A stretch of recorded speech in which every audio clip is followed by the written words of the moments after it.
2025 বার্ষিক পরীক্ষার ফলাফল এবং 2026-এর যেটা আমাদের দেশে পহেলা জানুয়ারিতে বই উৎসব করা হয়, তো সেই অনুষ্ঠানের সাথে আমাদের যে 3 দিন রাষ্ট্রীয় শোক, সেই শোকের কারণে আমাদের যে আবহাওয়া যেটা থাকার কথা ছিল, আমরা সেই আবহাওয়াটা তৈরি করতে পারি নাই বা তৈরি না করাটাই আমাদের জন্য ভালো ছিল।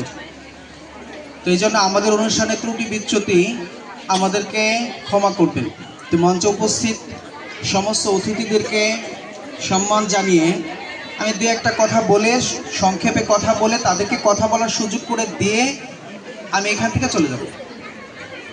জি, আমাদের ছাত্রছাত্রী এবং অভিভাবিকা যারা আছেন, অভিভাবক সবাইকে আমার সালাম, আসসালামু আলাইকুম।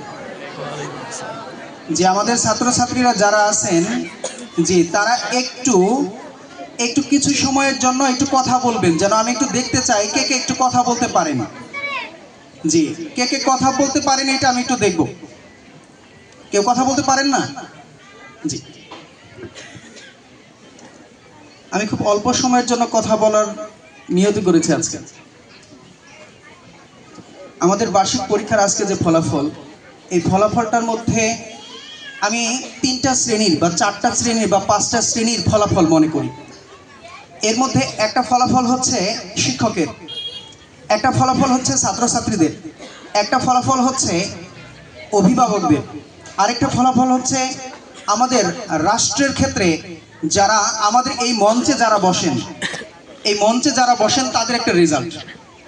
কিন্তু এই সব কিছু বিষয় আমাদের সামনে না আসার কারণে শুধুমাত্র ছাত্রছাত্রীদের রেজাল্ট সামনে আসে। আমি বলি যে আমার একজন ছাত্র, সে 79 পাইছে। কত পাইছে?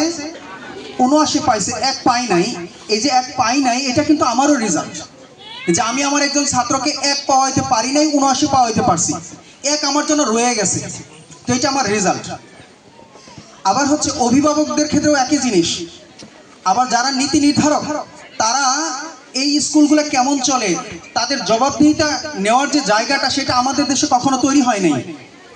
তো আমরা যেটাকে চিন্তা করি যে অনেক জায়গায় আছে যাদের সাথে আমি কথা বলি, যারা নীতি নির্ধারক, যারা একটা এলাকার নেতৃত্ব দেন, তাদেরকে অনেকেই জিজ্ঞেস করি যে আপনারা কেন এই স্কুলকে দেখেন না, আপনারা কেন জবাবদিহিতা নেন না, যে একটা স্কুল কিভাবে চলে, তোমাদের রেজাল্টটা কেমন, তোমাদের পড়াশোনা কেমন, এটা কেন দেখেন না।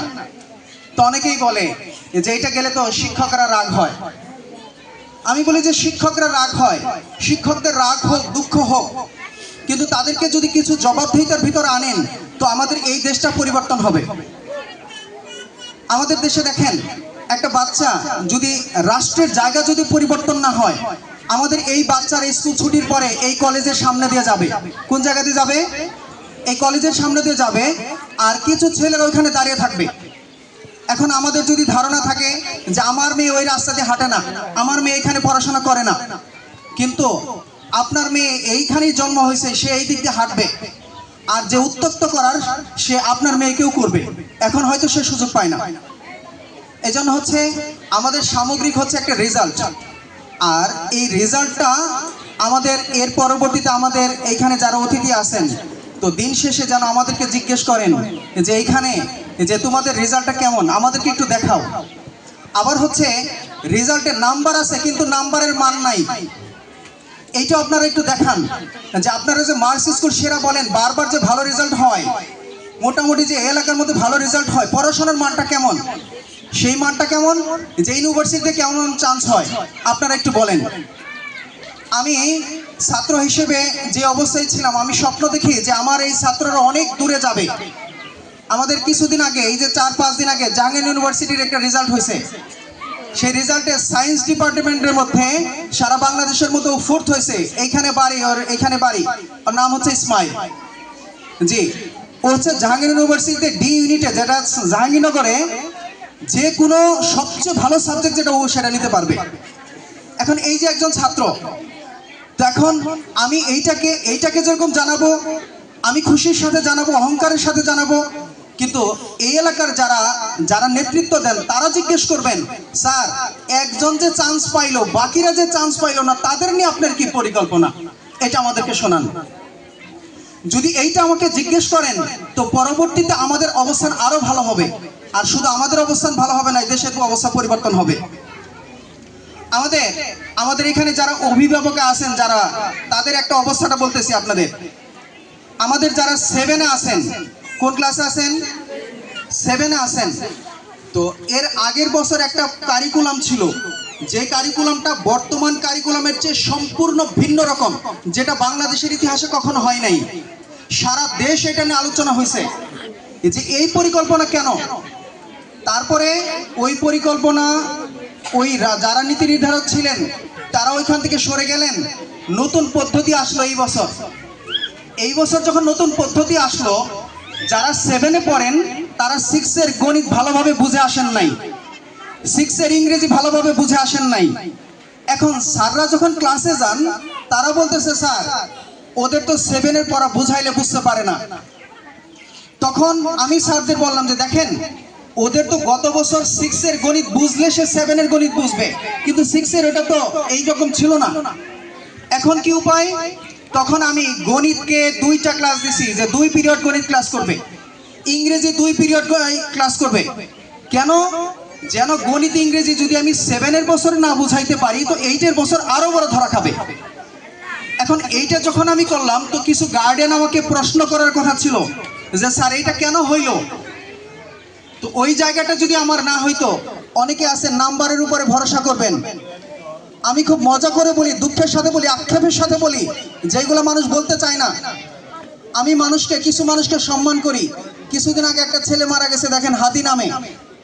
সারা বাংলাদেশের চিত্র নিয়ে উনি এত পরিমাণ কথা বলছেন যে এই 32 বছর বয়সের একজন ছেলে একটা দেশকে নিয়ে এত ভাবতে পারেন, যেটা অকল্পনীয়।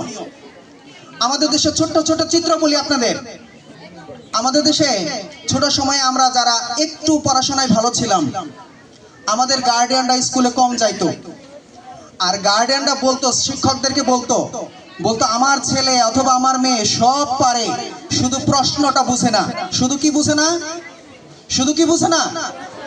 শুধু প্রশ্নটা বুঝে না। তো শিক্ষকরা বলতেন যে আচ্ছা পরীক্ষার হলে বুঝাই দিব। আরেক শ্রেণীর শিক্ষক বলতেন পরীক্ষার হলে বুঝাই দিতে হয় না। যিনি বলছেন যে বুঝাই দিতে হয় না, ওনাকে আমরা মনে করছি উনি নীতি নৈতিকতার দিকে সৎ। আর যিনি বুঝাই দিতেন, ওনাকে ভাবতাম, আমাদের মায়েরা নরম দিলে ভাবতেন এই শিক্ষকটার মন মানসিকতা ভালো, উনি খুব নরম হৃদয়ের, এই মানুষটা ভালো। আর আমি বলি এই দুইজনেরই বিচার হওয়া দরকার। কেন? যে ছাত্র উত্তর পারে প্রশ্ন বুঝে না, ওইটার জন্য শিক্ষকের দায়। ওইটার জন্য কার দায়? শিক্ষকের দায়। এখন এই দায়টা শুধুমাত্র স্টুডেন্টের উপরে যায়। কেন? সেই স্টুডেন্ট প্রশ্ন বুঝে না। এই জন্য হচ্ছে আমাদের এইখানে নুরুজ্জামান নামে একজন ছেলে, এই যে এইখানে বাড়ি, তো ও টাঙ্গাইল জেলায় বৃত্তিতে সেকেন্ড হয়েছে। ওরে যখন এখানে ক্লাসে বলা হইতো যে তোমার দ্বারা অনেক কিছু সম্ভব, ও বলতো স্যার কিভাবে সম্ভব? এই টাঙ্গাইল জেলায় যখন দ্বিতীয় হইল, ওরে যদি আগে বলা হইতো যে তুমি কিন্তু টাঙ্গাইল জেলায় ফার্স্ট হওয়ার যোগ্যতা রাখো, তখন সে বলতো, হাসতো, স্যার আমার এখানে মস্কারি করেন। তো এই ছেলেটা, এই স্বপ্ন, যে ছেলেটা জাহাঙ্গীরনগরে এখন 4th হয়েছে, ও যখন এইখানে ভর্তির আগে অনেকেই বলছো রে যে মার্স স্কুলে বেতন বেশি, মার্স স্কুলে এরকম চাপ, তুমি যাও না। শেষ পর্যন্ত ওর মা আসছে আমার কাছে, আমি বলছি যে এখানে ভর্তি করেন।